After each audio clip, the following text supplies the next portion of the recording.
Bonjour Guillaume Meurice. Bonjour Pierre Jacquemin. Merci d'avoir accepté notre invitation. Vous êtes en ce moment en tournée dans toute la France avec votre spectacle Que demande le peuple. On vous connaît aussi pour vos micro-trottoirs sur France Inter, où vous tenez le rôle du gaucho de service. Vous avez à peine 36 ans, un CV impressionnant. Quel autre regard est-ce que vous proposez aujourd'hui? Un CV impressionnant? Ouais. Ah ouais? Ah bah ouais, quand même. Je m'en étais Un pas parcours de comédien humoriste qui est quand même assez impressionnant. C'est vrai que ça fait un moment que je oui. fais des conneries rémunérées. Ouais. Quel regard je porte? Un regard de citoyen. Pardon, avant tout évidemment, et un peu particulier parce que c'est vrai que c'est la première fois que je vis une campagne aussi proche des candidats. Je fais pas mal de meetings pour les chroniques l'après-midi avec Charline, et surtout je fais quelques matinales avec elle aussi en face à face avec des candidats, ce qui est quand même assez amusant d'être le porte-parole par exemple, de dire à François Fillon rend l'argent. Ça m'a beaucoup amusé. Est-ce que vous trouvez qu'on manque d'humour en ce moment, et notamment cette semaine? Est-ce qu'on manque d'humour? Qui est on? Le peuple, justement, le peuple, le politique, est-ce que d'une manière générale, on manque d'humour? C'est paradoxal parce qu'il y en a beaucoup, il y a beaucoup de chroniqueurs et d'humoristes qui font de l'humour sur l'actualité, donc évidemment sur les présidentielles. Et en même temps, ça s'hystérise pas mal parmi les militants. Je sais que dès qu'on fait une blague sur tel ou tel candidat, on reçoit plein de mails de militants, et alors quelle que soit vraiment la tendance politique, pour dire « Ah, salaud, vous feriez pas ça pour les autres, il n'y a pas une égalité de traitement ». Donc ça quand même, ça se tend un peu, ouais. Je me suis demandé ça parce que justement, je me demandais si c'était pas un peu le sens du titre de votre spectacle Que demande le peuple. Si ça se trouve, le peuple, il demande de l'humour aujourd'hui. Je crois qu'il demande plein de trucs parce que rien que la notion de peuple est assez difficile à déterminer, quoi. C'est-à-dire qu'un ouvrier fait partie du peuple, mais Bernard Arnault aussi, quoi, finalement. Donc que demande le peuple, c'est très très vaste comme question. C'est aussi une expression populaire, que demande le peuple, pour dire qu'on est satisfait. Je vous donne un exemple. Lundi prochain, Jean-Luc Mélenchon est au second tour. Que demande le peuple? C'est un bon exemple, non? Alors, que demande le peuple? Là, il y a une vraie réponse. Qu'il applique son programme, parce que c'est pas le tout de mettre un type... C'est celui qui vous convainc le plus aujourd'hui ou pas? Oui, je suis pas militant dans l'âme, mais oui, je pense que je vais voter à gauche, donc je pense... j'aime bien Poutou aussi, donc mon choix n'est pas fait encore. N'est pas déterminé. En plus, j'aurais même pas le droit de le dire, parce que si je me déclare pas soutien, mais si je dis que je vais voter pour un tel ou un tel, ça décompte le temps de parole, donc je pourrais même pas vous le dire. Mais donc j'hésite, et en plus c'est la vérité. Alors vous dites que vous n'êtes pas un militant, ou que vous n'avez jamais été encarté. Non. On vous traite quand même plus de gaucho que de facho aujourd'hui. Oui, c'est sûr, oui.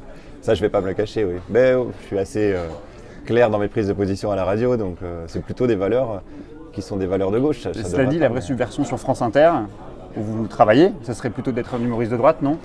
On a déjà Dominique Seux le matin, qui est un humoriste de droite, donc qui fait des chroniques économiques très très marrantes, pour dire que le libéralisme est l'horizon indépassable de l'humanité. Et donc on a déjà notre quota. Est-ce que vous direz que l'humour est politique? Votre humour, il est politique ou pas? Il peut être politique dans le sens où il s'intéresse à la société, quoi. Il s'intéresse à ce qui se passe, à l'organisation, aux structures, à comment tout ce joyeux bordel arrive à cohabiter tant bien que mal. Donc si c'est ça de la politique, ouais, on peut dire ça, ouais. Alors, un spectacle de Guillaume Meurice, quand vous dénoncez l'argent roi, quand vous moquez les patrons du CAC 40 ou les tenants de la droite réac, il prend forcément des allures de meeting politique. Vous contestez cette manière de voir vos spectacles ou pas du tout? Oui, parce qu'un meeting politique, ça n'a pas vocation à faire rigoler. C'est assez rare qu'on se fasse de la gueule à un meeting politique. Donc non, avant tout, moi je suis humoriste, donc mon objectif c'est que les gens ils rigolent, sinon c'est loupé. Après, j'y mets moi ce que j'ai envie de dire évidemment, et ce qui m'intéresse, c'est ce que je viens de dire avant, quoi. Ce qui m'intéresse, c'est les organisations de société et comment toute cette absurdité... En fait, on est arrivé à un stade où la société est tellement absurde qu'il suffit juste de dire la vérité pour que ça soit drôle. Et c'est assez intéressant en tant qu'humoriste, quoi. Par exemple, ce qu'a dit Poutou dans le débat, qui était juste la vérité, et quasiment ce que tout le monde pense, ça a paru un truc incroyable, alors qu'en fait le gars a juste dit la vérité, quoi. On devrait en fait commencer par là, ça devrait être le début, quoi. Ça aurait dû être la question de Pujadas et je sais plus qui y avait. Et Routel Krief, faut peut-être pas trop en demander non plus, mais... Alors vous étiez récemment le rédacteur en chef invité de Politis, dans les colonnes de l'hebdomadaire, vous dites que l'humoriste et le journaliste ont finalement un point commun, dire au monde ce qu'il est. C'est quoi votre regard sur la presse et les journalistes, justement? Vous parlez de Dominique Seux.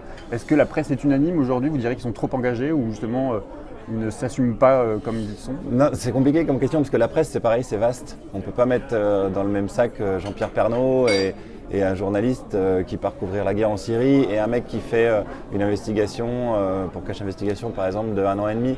C'est très très vaste.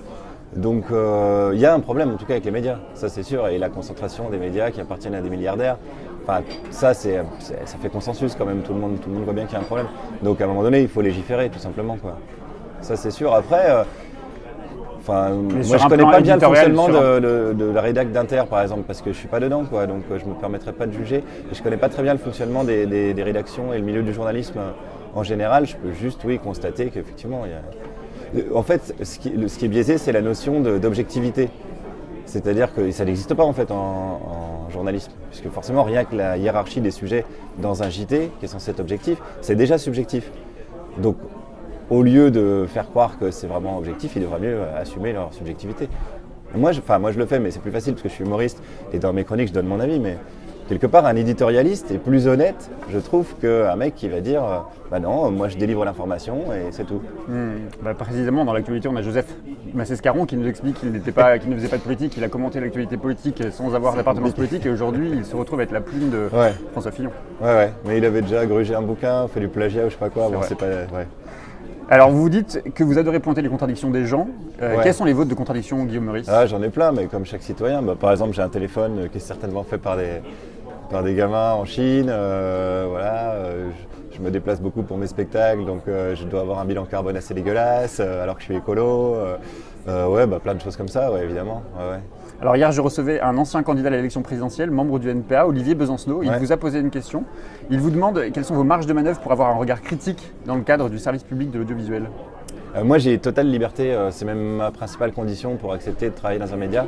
On vous a jamais dit non à France Inter. Et si jamais ça arrive, je me barre. Je l'ai fait à Canal. Donc je le ferai pareil à Inter. Mais je me barre sans aigreur ni rien. Moi, je fais ça pour être libre de dire ce que je veux de la manière dont je le veux. Dans le respect de la loi, quoi. Je ne vais pas appeler au meurtre à l'antenne ou des choses comme ça. Mais je considère que c'est précieux, qu'un droit, si on ne l'utilise pas, il disparaît. Donc j'utilise ma liberté d'expression au maximum et je m'engage devant les Français. Si un jour ça arrive, je me barrerai. Ouais. Merci beaucoup Guillaume Meurice. Demain, J-2 avant le premier tour de l'élection présidentielle, je recevrai le porte-parole de Jean-Luc Mélenchon, Alexis Corbière. Vous avez une question pour lui ? Justement, comme j'ai dit tout à l'heure que j'hésitais entre Poutou et Mélenchon, je voulais savoir quelle place aurait Philippe Poutou dans un gouvernement avec Jean-Luc Mélenchon comme président de la République. Alors très bien, je lui poserai la question. Merci beaucoup. Merci Pierre.